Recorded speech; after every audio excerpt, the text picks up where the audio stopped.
Facebook မှာ follower တိုးအောင်ဘယ်လိုထပ်လုပ်လို့ရသေးလဲဒီနေ့မှာတော့ follower တိုးအောင်လုပ်လို့ရမယ်နောက်ထပ်နည်းလမ်းလေးတစ်ခုကိုဝေမျှပေးသွားမှာဖြစ်လို့အခုကြည့်နေတဲ့သူတွေထဲမှာ follower တိုးချင်တဲ့သူတွေပါတယ်ဆိုရင်တော့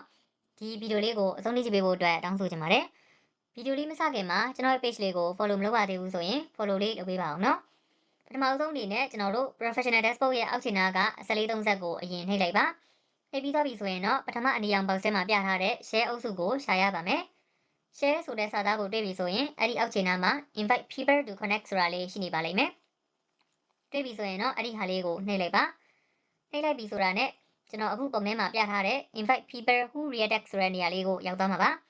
အကယ်၍မတွေ့ခဲ့ဘူးဆိုရင်ဒုတိယအနီရောင် box ထဲက community ကိုအရင်ရှာလိုက်ပါအဲ့ဒီ community ရဲ့အောက်ခြေနာမှာရွေးချယ်စရာတွေအများကြီးရှိနေပါလိမ့်မယ်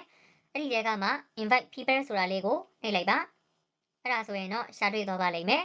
ရှာတွေ့ပြီဆိုရင်တော့အခုမြားလေးတွေပြထားတဲ့ invite လေးတွေကိုနှိပ်ပြီးတော့ follower တိုးအောင်လုပ်လို့ရပါပြီ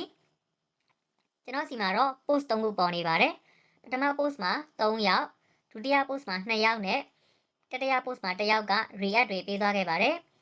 react တွေပေးသွားခဲ့တယ်ဆိုပေမဲ့ follow တော့မလုပ်သွားခဲ့တဲ့အတွက်ကြောင့်အဲ့ဒီ invite လေးတွေကိုနှိပ်ပြီးတော့ follow လှမ်းလုပ်ပေးဖို့တောင်းဆိုခြင်းပဲဖြစ်ပါတယ်